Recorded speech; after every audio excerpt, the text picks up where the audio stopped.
So now part 2, we basically seen everything that has to do with the architecture or the higher level, and we basically seen how we can make an interface to work with our pawns.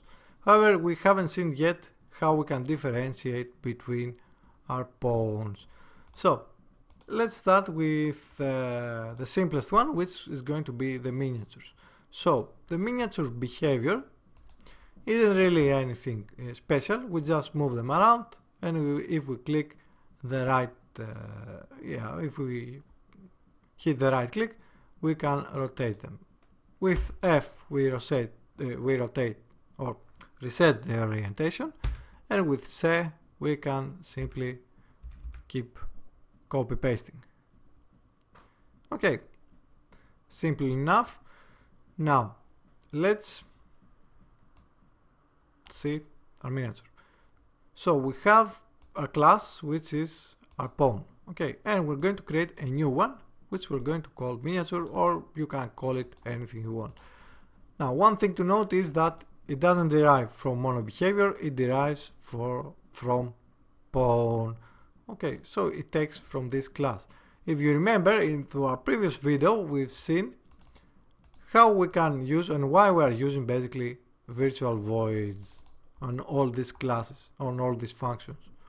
Okay, and the way we do that is the reason why we do that, because we can actually come over here and override anything we have previously, or basically use both of them. So for example, you can see that the miniature maybe is a little bit bad of example. So what I did is I do have a start function over here, and I'm calling the initialization of the pawn. Okay, because I want to control when I want to initialize it. However, for the miniatures, there's no reason why to delay the initialization. So I'm just doing it on start, or basically for every different type of pawn I'm using it. So this is kind of an exception. You could just use this on the actual pawn. But anyway, on override void, just use base tick. It doesn't have anything because miniatures do not need anything. Okay, so it's just going to be empty. Or you can simply delete it entirely, and it will work too, because it's a virtual void. That means it's a virtual function. That means you can choose if you want to override it or not. It's not really necessary. On mouse down, here's where we do our first hook. So we are overriding what we have above on the mouse down, which is nothing. So we could just delete this also, but I'm just keeping it in case you want to come over here and place something. What this could be over here, you might have something on the UI that shows what is highlighted. Okay, this is, you also really think of this like the base for expansion, not something final. We are only laying the groundwork, so you can then, if you want to modify something and keep adding and adding anything else you want, okay, you can do so very easily. And that's why I'm going to leave the base mouse down, and I should have probably left this one also, so let's leave it. Now the first thing I'm going to wire is basically use the functions I have in my class, which is basically shared functions like follow mouse and my reset orientation, or well, reset orientation is not that much it's not exactly shared, the rotate is shared. So on mouse down, that means when you are holding down, you have an active pawn and you're holding down the mouse, it's going to make you follow the mouse from the shared function, which is this. Okay, very simple. On reset orientation, when you're pressing F, you are resetting its rotation, and then you're calling the coroutine, which is again is above over here, which I named it rotate, but it doesn't actually rotate the miniature. This rotates the miniature, so you can change the name, okay, obviously. So what it's only going to do, lerp it up, and when it's finished lerping, then it's going to enable again the kinematic, so you know it just makes a little bit of an effect when you're placing it. Again, doesn't rotate. This will rotate your miniature. Okay, so this is the miniature. Very, very simple. Let's get into some more advanced stuff, and that has to do with, let's see the dice first. And I think what this is, yeah, this, we're not going to see any of this. This was with with database we might see this, or we might not.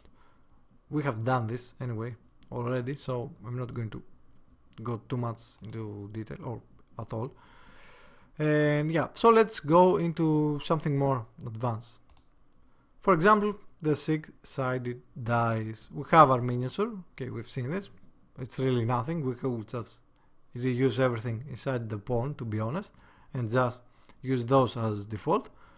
But however, let's see where this is actually going to be used. So, six-sided dice, Unity Engine UI, because we have some UI stuff, and we again derive from pawn. We're going to create a new class because these are dice, and the easiest way I could find to how you can find which side of the dice is down, or in this case is up, is have a value and have a direction to do a recast towards. Okay, this being a six-sided dice, that means it's really simple to create, to find the directions. Okay, positive 1 on the Z, negative 1 on the Z, positive on the X, negative on the X, positive on the Y, negative on the Y. Okay, so this will give you a list we have over here with the edges, with each one of these edges. So on the positive Z, you can see the blue one, the value is 1. On the opposite of that, the value is 6. These aren't actually random, okay, they correspond to the texture. I'm going to tell you the secret. Okay, so for on a six-sided dice, the secret to placing the numbers is that each one of these, each side will always add up to 7. So 1 plus 6, 7. 5 plus 2, guess what? You guessed right, it's 7. Okay, same for all the other edges. So these aren't randomly placed. This is just the fastest trick, or the fastest way you can just create a six-sided dice. And again, if you do not know something, then by all means it helps to Google it, because this saved me, I can't just say how much time it saved me, just knowing that the two sides adds to 7. So okay, we have our edges, we have our list for our edges. These have to be populated manually because they have to match with the texture. If you have 20 sided dice or other dice, or you know, there are so many dice that I don't even know how many, then the only problem is that you have to kind of manually place them. However, another easy way to do this is simply if you create empty game objects and basically placing them inside the edge you want. Okay, you can find the direction from, if you take this direction, or you can just write it from script, to be honest. Like you could give in all those empty game objects an ID which will correspond to some value, and run all that. Okay, now this will work for a six-sided dice, of course. If you want to have a 20 S dice, what you can do is basically I will create another class because we have a few more stuff that won't work. Anyway, okay, six-sided dice, pawn, dice edges. If the dice is active, we have a fail-safe. So if this failsafe is because we do not always check what side is down. We only check what side is down if the rigid body of the dice is sleeping. So that means there's no more forces applied to it. Okay, obviously because we have, we can work with a lot of can happen, we will still have a failsafe. So if over a minute it still hasn't give a value, then we're simply going to force it to give us a value. Okay, so the timer, the dice text and UI text has to do with the UI. So on start, we're going to call everything we want from our pawn, which is this. Okay, it's going to select the selector. Basically, we won't need any of this. We're still going to need a rigid body and collider, and we're still going to need to add it into all pawns list.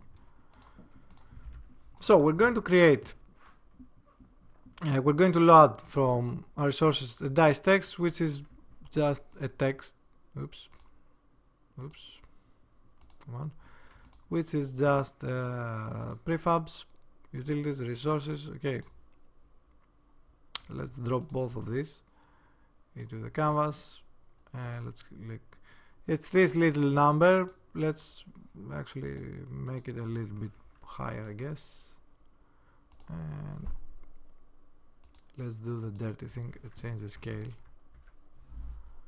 Yeah, let's make it 2 by 2. Okay, this needed number. I'm going to hit the apply.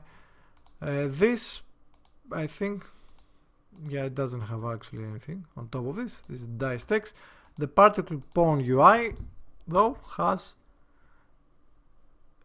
you cannot see it because the position is a little bit weird, I think. Particle pawn UI, yeah. It's just a button to play or stop.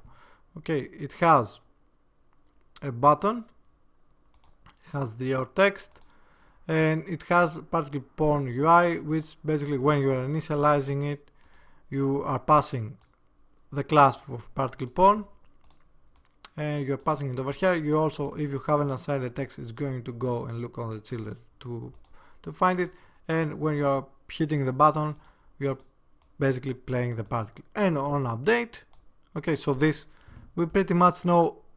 We always want to know that, to make it follow in our case. So let's just run an update.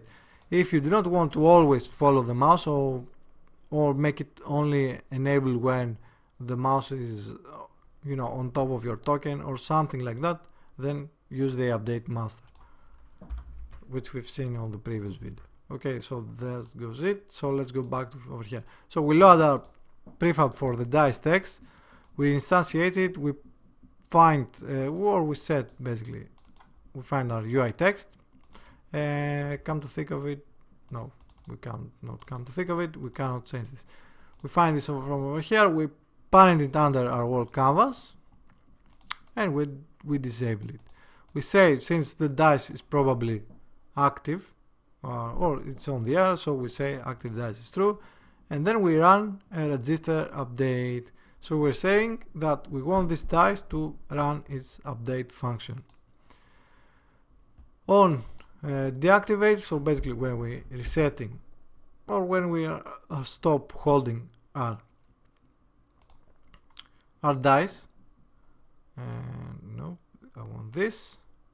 Okay, normally on a normal pawn it will just reset the kinematic, it will disable the selector, and it will reset the save offset. However, since this is a dice, we need to have a way to, throw away the dice. So the simple way to do this, on deactivate, okay, we are overriding the base. We're still using it, since there's no point in rewriting it, since we can use the stuff over there. We are adding force, just add force forward, and I think this will be actually forward on your world forward. Or, well, you can do this instead of your world forward, you can do player control singleton camera holder. So basically wherever the camera looks, it's going to apply the force.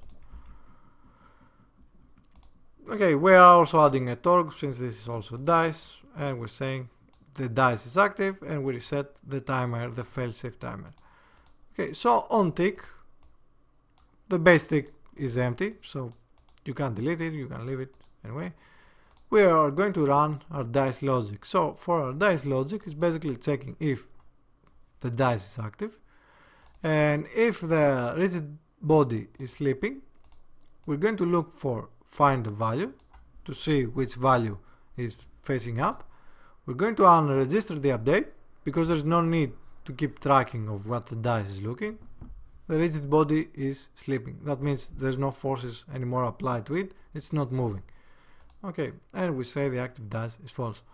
However, if it's not sleeping, then we have our failsafe, and when the failsafe runs out, so after a minute or after a second,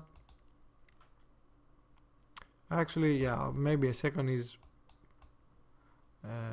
too little.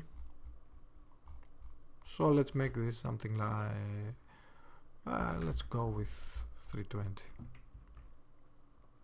Okay, it's going to try to find the value. It's going to unregister the update and run again. And you can also run a debug log for this value anyway. It's not really needed, the debug log. Okay, so basically it's still going to look for every update if the rigid body is sleeping basically, and if it does, then it's going to output the value. To find the value, and this is why I said this is where it comes into play why we need to store the values. We're doing a raycast hit. The direction we want is basically into each edge we have saved. We're doing a raycast, and if one of these hits, yeah, in theory, if it's close to something else, it might hit another edge might hit first. This being a 6-sided die, I guess you could just use a wall position instead of or actually, yeah, I think this is wall position anyways.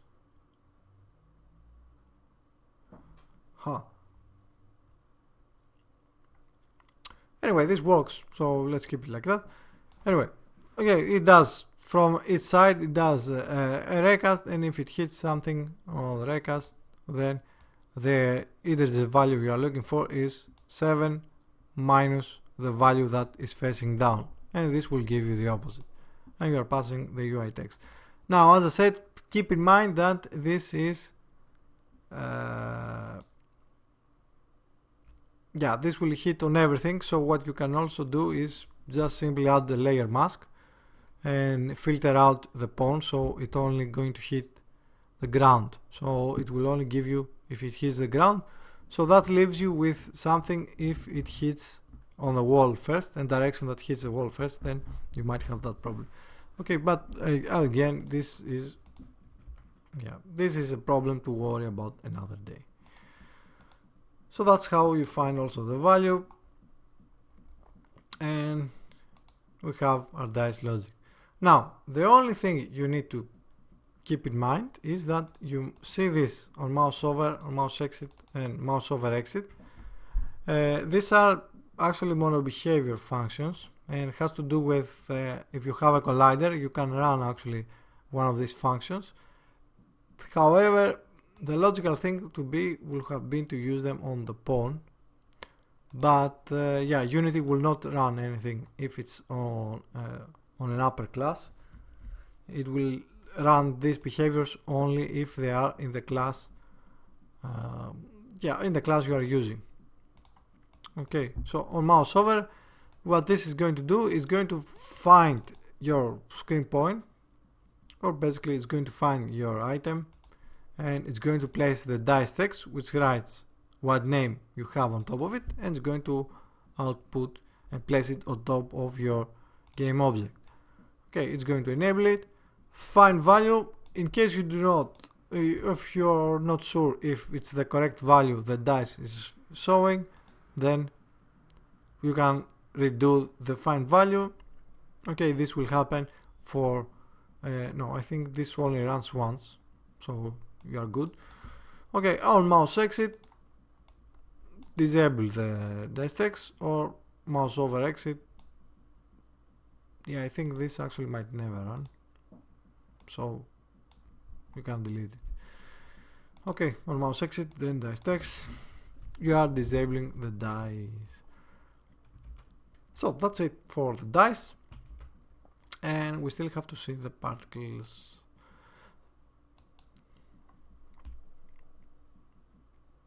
And we're missing something because we have this and there's no particle.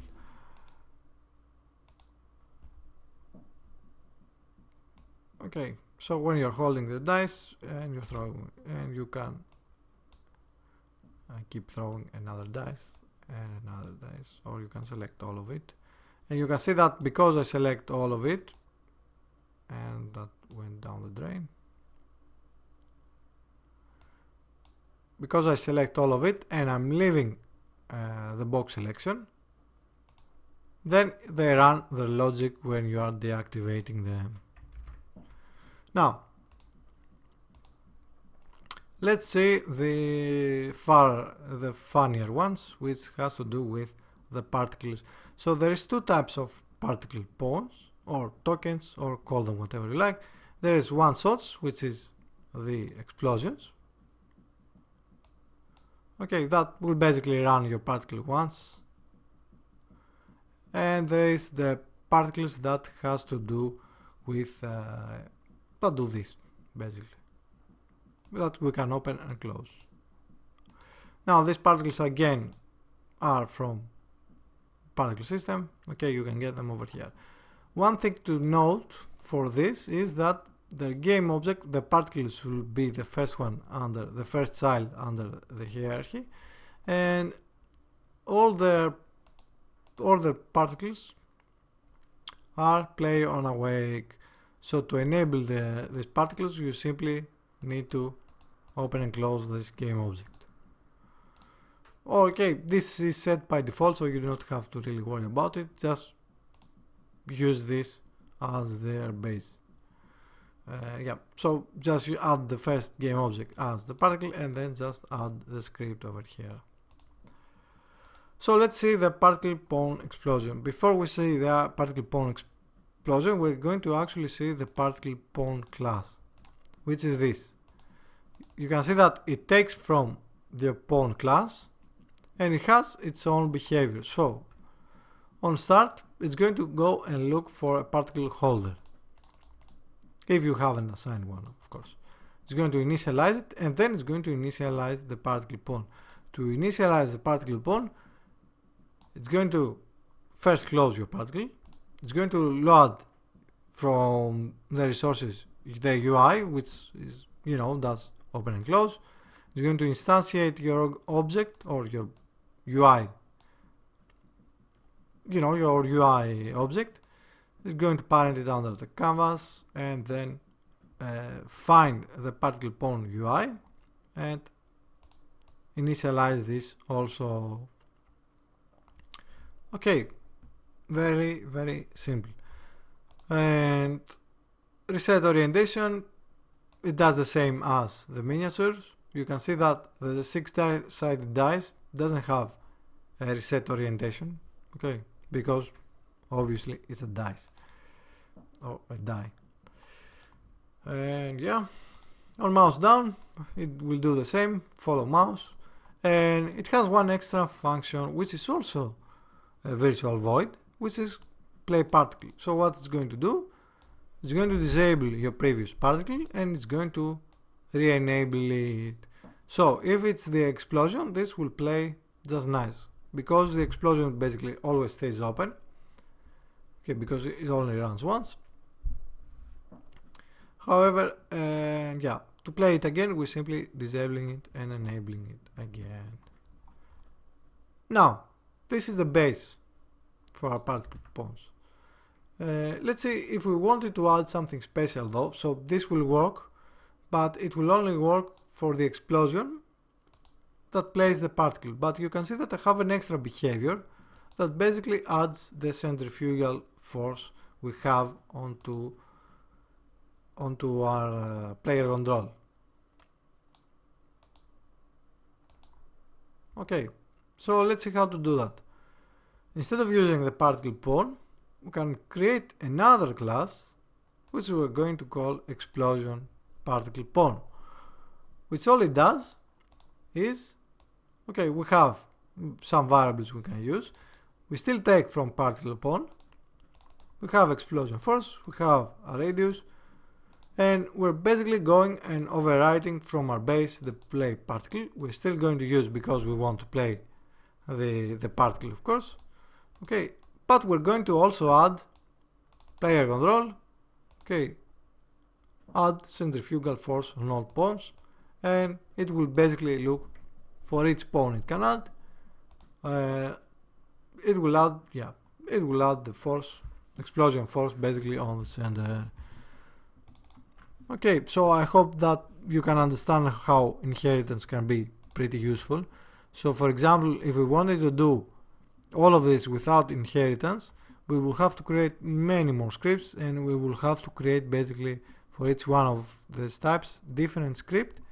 And on our player control, we will have to use all of this, not all of this, we will have to use to do checks if it hit a miniature, if not, did it hit a token, if it wasn't a token, did it hit a dice, and so on and so on. So this way we can modify it and we can do basically whatever we want so much easier. Now the last part we're going to see, the last thing, is the open close particle, which basically does almost the same as what the explosion particle do, or the base particle does. However, when you're pressing first the button, it's going to play it. When you're pressing it the second time, it's going to disable your particle. So you can see that it takes from particle pawn. We need a reference. In this case, we actually need a reference to our particle pawn UI. Okay, so we're going to ignore our initialization on our particle, and we're going to do our own thing, which is, again, we need to close the particle holder because we are doing it over here. Otherwise, it will just play open. And we're going to load again our particle pawn UI. We're going to instantiate it. We're going to parent it. We're going to find. We're going to this time assign our particle pawn UI instead of our base, which we're just assigning it once just to initialize it. This time we're going to actually assign it and store it in a reference, and we're going to initialize it. And now when we want to override this, we are overriding the previous behavior. You can see that I do not have base play particle. Okay, we don't need this. We're doing our own thing, and that thing is we're checking if the particle holder is active in hierarchy, and then set the active to basically the opposite of what it already is. So if it's open, it's going to close. If it's closed, it's going to open. And we are going to update the text depending on that. So if it's active on the hierarchy, it's going to say stop, or it's going to say play. So that's it. I think this is one of my simplest series I did, I believe. Okay, as I said, there's a lot of stuff we can keep doing.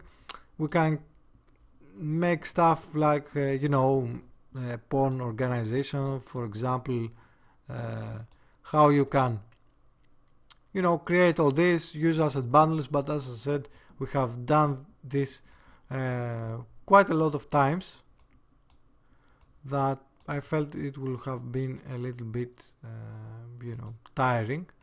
Okay, because we could just do something entirely new, which is the stuff we've seen just now. Okay, I might keep doing some of this. I believe multiplayer on this will be interesting. However, I do not have actually planned this, so it might need a little bit differences. I'm going to see, and depending on how much of interest there is on this. So if you liked it, then by all means hit that like, subscribe, and let me know in the comments if you want to see more or more types of these tutorials. And as I said, we can keep expanding it, but it's not going to be something new we haven't seen in the channel, so that is basically my main concern. However, you never know. So, you know what to do. Like, subscribe if you like what I'm doing, want to see more. Okay, then your support is very much needed, and the ways you can support me is by either grabbing a project from Gumroad, including this one, including my third-person shooter series, including my climb system series, and all the other nice stuff I've done in the past. Okay, and the other way, of course, you can support me is from Patreon, which you also get to see the videos much earlier than they actually go live. So, let me know what you think, and I'll see you on the next video.